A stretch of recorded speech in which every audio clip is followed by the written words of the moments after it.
I can certainly understand why people are skeptical of any politician whatsoever, because a politician's job is, in fact, to get elected. And the vast majority of Americans, unfortunately today, actually believe the government shouldn't be able to spend beyond whatever means they think it should have. They think they should raise taxes in order to cover it so that they're fiscally responsible. Our job as citizens, as activists, is to change the narrative so that they have air cover to do and say the right thing, so we can force them. They're public servants. The flip side to this is that these individuals refuse to treat politicians as servants. They treat them as gods. What do you think it will take for people to understand that in order to get them to change, we've got to change? How do we fix that? You're talking about the politically acceptable thing. People have to say things that are politically acceptable. And so MMT is not as yet politically acceptable. And the reason why it's not is because it still has just a bit further to go before we reach the point of critical mass. And when we do, the momentum will pick up, and then it will become politically acceptable to tell the truth. In the meantime, you're going to hear a bunch of lies. And in the meantime, you're going to see good people that are trying to appease certain bases. What we're doing is we've gone past the orthodox the economists, and we've gone past them, we've gone over the head, and we've taken the case to the people. Okay, and this has been going on for many, many years now. And look at us today. We're on the tip of everybody's tongue. You've got the orthodoxy coming out, swinging at us, mainstream economics, orthodox economics, new Keynesian theory, okay, neoclassical. It is pseudoscience. Except the thing was that Steve was talking about currency analysis, not economics. And currency analysis is not pseudoscience. So each day, more and more people are starting to wake up to realize the truth that money's not a commodity. It's something that's created by governments. It's a social tool. And they need to understand that where we're approaching the beginning of economics, of macroeconomics from now, is from a currency analysis perspective. We begin by analyzing what money is, and then we follow it from its introduction into the economy, flowing through the economy, and its exit from the economy.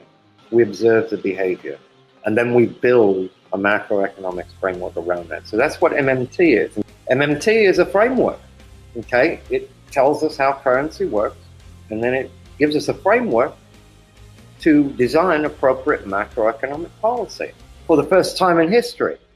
We're not pretending that every human being is a rational fucking agent that can see with perfection into the future.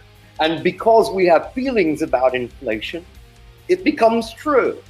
So if Stephen Grumbine and myself and everybody watching and everybody in the country feels as though accelerating inflation should happen, or perhaps we should become Zimbabwe, if we feel that way, our feelings will become a self-fulfilling prophecy. And guess what? Zimbabwe. Okay? Zimbabwe. And so our feelings, and this is what's called inflation expectation. They also, like Paul Krugman, takes this shit seriously about a finite amount of savings.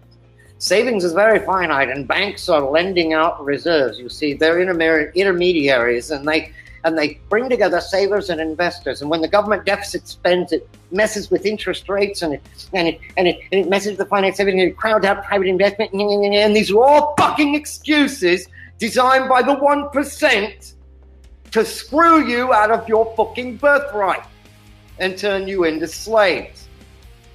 You understand that? It's not about the money. It's about the real resources, and the rich have them. They control vast resources. And that's what this is all about. There is enough money to take care of everybody in first world nations, in Canada, UK, US, Australia, Japan, New Zealand. There are enough real resources to tap so that we can spend enough money into the economy to ensure that poverty is wiped away for all time. Gone. They want you to believe it's about the money and it's being finite so that you'll accept your pathetic position. You get mad and bang your fist and say, we're not going to take it anymore. And guess what? You're never able to tax the rich. You have been holding on to this outdated, ridiculous, sad mainstream dogma of a broke U.S. government that needs your money to fund itself, okay?